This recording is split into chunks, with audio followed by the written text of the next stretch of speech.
না, ধন্যবাদ আপনাকে আহ, আমাকে সংযোজিত করার জন্য। আহ, দেখেন, আমাদের কিন্তু 2/3 মেজরিটি 2001 সালে ছিল। আহ, দেশনেত্রী বেগম খালেদা জিয়ার নেতৃত্বে আমরা সরকার গঠন করেছিলাম। তারপর তো 111 পর থেকে এখন এখন পর্যন্ত, মানে কালকে পর্যন্ত আমরা যে অবস্থায় ছিলাম সেটা আহ, খুবই একটা কষ্টের অবস্থা ছিল। আপনার বিগত সরকার, শেখ হাসিনার সরকার যেভাবে দুর্নীতি করে এবং অর্থনৈতিক অবস্থা যেভাবে নষ্ট করে দেশের মধ্যে আইন শৃঙ্খলার পরিস্থিতি যেভাবে অবনতি ঘটিয়ে দেশকে একদম শেষ করে দিয়েছিল, সেটার থেকে উত্তরণ ঘটানোর জন্য একমাত্র আহ, কিন্তু এখন জনাব তারেক রহমান যেভাবে পদক্ষেপগুলি গ্রহণ করেছেন, অনেক এতদিন থেকেই কিন্তু চেষ্টাগুলি চলছিল যে আপনার এই যে আপনার 1.5 বছর প্রায় হলো এই 5ই আগস্টের পর থেকে, তখন থেকে কিন্তু তিনি শুরু করেছিলেন যে কিভাবে আপনার দেশটিকে গড়বেন, এবং পরিকল্পনা করছিলেন এমন ভাবে যে যাতে করে দেশের মানুষ, খেটে খাওয়া মানুষ এবং আপনার স্বল্প আয়ের মানুষ যাতে ভালো থাকে, দেশে যাতে খাল কাটা হয়, যাতে পানির অভাব না হয়, যেটা শহীদ রাষ্ট্রপতি জিয়া রহমান করেছিলেন। এবং আমাদের অনেকগুলি দেশ গড়ার পরিকল্পনা রয়েছে। তার মধ্যে আমরা ফ্যামিলি কার্ডের একটা ব্যবস্থা করেছি, কৃষক কার্ডের ব্যবস্থা করেছি, যার মাধ্যমে আমাদের প্রান্তিক পর্যায়ের মানুষগুলি ভালো থাকবে। এবং 2/3 মেজরিটিতে আমরা মনে হয় এই সমস্ত জিনিসগুলি করার জন্য যে পদক্ষেপ জনাব তারেক রহমানের নেতৃত্বে যে সরকার গঠন হবে, সেই সরকারটি সব কাজগুলি করতে সমর্থ হবে। আমরা জানি যে অর্থনৈতিক অবস্থা একেবারেই খারাপ। সেটার জন্য তিনি পরিকল্পনা করে রেখেছেন। ইতিমধ্যেই বিভিন্ন দেশের অ্যাম্বাসেডর, হাই কমিশনার তাদের সঙ্গে কথাও বলেছেন তিনি, কিভাবে বাংলাদেশকে উন্নত করা যায়, কিভাবে বাংলাদেশে বিনিয়োগ আনা যায়, বিনিয়োগ এনে এই যে ঘাটতি, এই 17 বছরের এই যে অবস্থান, সেটার থেকে পরিত্রাণ কিভাবে পাওয়া যায়, সেগুলি পরিকল্পনা তিনি একে একে করেছেন। এবং সেই পরিকল্পনাগুলি বাস্তবায়ন করলে দেখবেন যে আস্তে আস্তে, হয়তো একবারে সবকিছু হবে না, কিন্তু স্লোলি তার নেতৃত্বে তিনি যে অভিজ্ঞতা অর্জন করেছেন, এবং শুধু রাজনৈতিক অভিজ্ঞতা না, তার যে রাষ্ট্র পরিচালনার ক্ষেত্রে কি কি করা দরকার সে বিষয়ে তার কোনো স্পেশাল টিম নিয়ে তিনি কাজ করেছেন। এবং সেই কাজের মাধ্যমে তিনি নিশ্চয়ই এমন লোকগুলি নিবেন তার মন্ত্রী পরিষদে যারা আগেও অভিজ্ঞতা রয়েছে কিছু কিছু, এবং আগে যারা সংসদে ছিলেন বা এমন অভিজ্ঞতা রয়েছে যাদের দিয়ে কাজ করানো সম্ভব, যাদের মধ্যে একটু স্পিরিট আছে যে জনগণের জন্য কাজ করার, তাদেরকে নিয়ে তিনি মন্ত্রিপরিষদ করে জনাব এই সরকারকে রশিদুজ্জামান মিলাদ, চালাবেন। আমি আরেকটু আপনার কাছে জানতে চাইবো যে গণভোটের ব্যাপারটি, এবার নির্বাচন তো নতুন ছিল, এটিকে আপনারা কিভাবে ফেস করবেন সামনে, সেটা যদি একটু বলতেন। না, গণভোটের ব্যাপারে তো আমরাও ভোট দিয়েছি। আমাদের আমাদের এত ভোট পেয়েছে কেমনে পেয়েছে, এটা তো যারা বাংলাদেশ জাতীয়তাবাদী দলকে যারা সমর্থন করেছে তারা সবাই ভোটে ভোট দিয়েছে। এবং সংস্কার তো আমরা সবাই চাই, এবং সংস্কারের এই বুদ্ধিটি সংস্কার করার জন্য 31 দফা যেটা করেছিলেন, সেটা কিন্তু তারেক রহমানের নেতৃত্বেই করা হয়েছিল।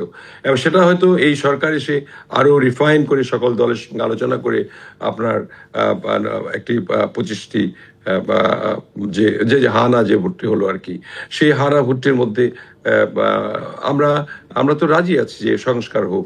সংস্কারগুলি কিভাবে করলে ভালো হবে, যেগুলি আমরা করতে, যে সরকার চালাতে অসুবিধা হবে বা সরকার চালানো যাদের অভিজ্ঞতা নাই, অনেক ক্ষেত্রে যেগুলি ইনক্লুড করা হয়েছে সেগুলি কিন্তু আপনার নোট অফ ডিসেন্ট দেওয়া আছে। তো সো আমরা যেহেতু মেজরিটি পেয়েছি, আমরা হয়তো আলোচনা সাপেক্ষে সবার সঙ্গে যেগুলি নোট অফ ডিসেন্ট দেওয়া আছে সেগুলি নিয়ে আবার পর্যালোচনা করে সরকার পরিচালনের জন্য যাতে কোনো বাধা কোথাও থেকে না আসে, সেইভাবেই তিনি প্রস্তুতি নিয়ে সেই আরো একটি কাজগুলি বিষয় একটু করবেন। জানতে চাই যে আইনের শাসনের ঘাটতি, জবাবদিহিতার অভাব এবং দুর্নীতি বাংলাদেশের বড় সমস্যাগুলো, এগুলো আপনারা কিভাবে এই বিষয়গুলো থেকে উত্তরণ ঘটাবেন, কি ধরনের পরিকল্পনা রয়েছে সেটি নিয়ে যদি একটু বলতেন। সেই পরিকল্পনাগুলি আপনাকে বিস্তরভাবে বলা যাবে না এই অল্প সময়ে। সেই পরিকল্পনা সবগুলিই করা আছে। তিনি স্পেশাল টিম নিয়ে দেশের কৃষকরা কিভাবে কাজ করবে, দেশের দুর্নীতি কিভাবে দমন করা যাবে, দুর্নীতি জিরো জিরো টলারেন্স নিয়ে কিন্তু তিনি কাজ করার অঙ্গীকার নিয়ে নেমেছেন। যে দুর্নীতিগুলি হয়েছে, দেখেন প্রত্যেকটা দেশে কিন্তু দুর্নীতি রয়েছে, বাট সেটা একটা মাত্রা আছে। মাত্রা অতিরিক্ত দুর্নীতি যেটা যারা করেছে তাদের অবস্থান কি হয়েছে আপনারা 5ই আগস্টে দেখতে পেরেছেন।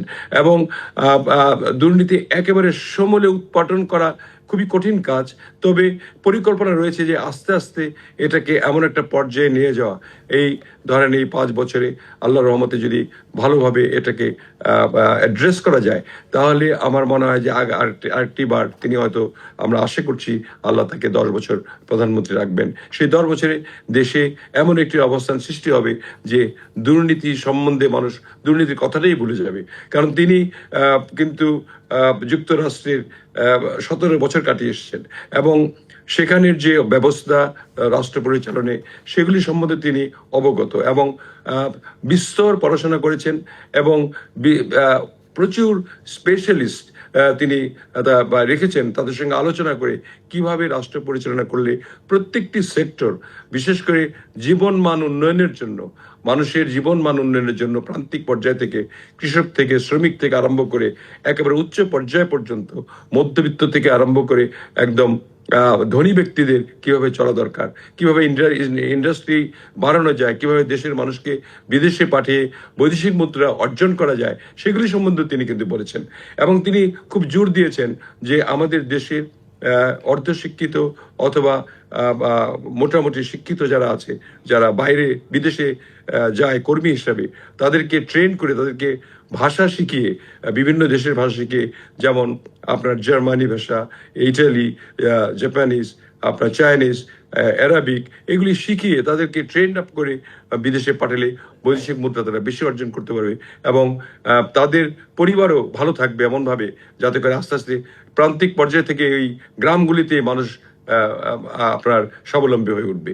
সেই কারণে আমি মনে করি যে তার যে প্রোগ্রামগুলি রয়েছে, এই প্রোগ্রামগুলি যদি কেউ ডিস্টার্ব না করে, সবাই যদি সমর্থন করে, এবং ঐক্যের ডাকও তিনি দিয়েছেন, আমাদের পার্লামেন্টে যদি এরকম ঐক্যের মধ্যে সমঝোতার মাধ্যমে তার যে এই মহৎ পরিকল্পনাগুলি রয়েছে সেগুলি যে সমর্থন সবাই করে, তাহলে আমি মনে করি যে বাংলাদেশ আবার সুন্দর বাংলাদেশ হিসেবে পরিগণিত হবে। এবং আমাদের অপটিম পর্যায়ে চলে গিয়েছিল দুর্নীতি, দেশের যে অপব্যবস্থা এবং দেশের যে আপনার দলীয়করণ এবং দুর্নীতি, এগুলি সব যে অপটিম পর্যায়ে গেছিল, সেগুলি থেকে নিশ্চয়ই এখন ডাউনওয়ার্ডস হয়ে একটা পর্যায়ে আসবে এমনভাবে যাতে করে দেশ একেবারে দুর্নীতি মুক্ত এবং সুন্দর সাবলীল, যাতে নিঃশ্বাস নেওয়া যায় দেশে।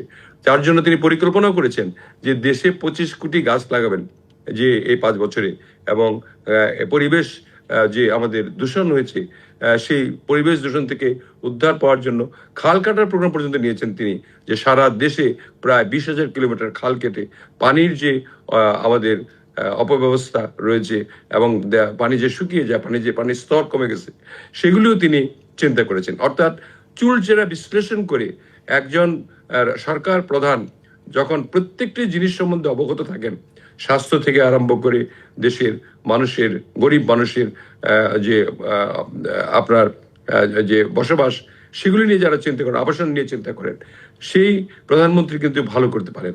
এবং তিনি কিন্তু প্র্যাকটিক্যাল একটা মানুষ, তিনি রাজনীতি করেছেন, তিনি বহুদিন এসব নিয়ে তিনি পর্যালোচনা করেছেন এবং সবার সঙ্গে কথা বলেছেন, স্পেশালিস্টদের সঙ্গে কথা বলেছেন।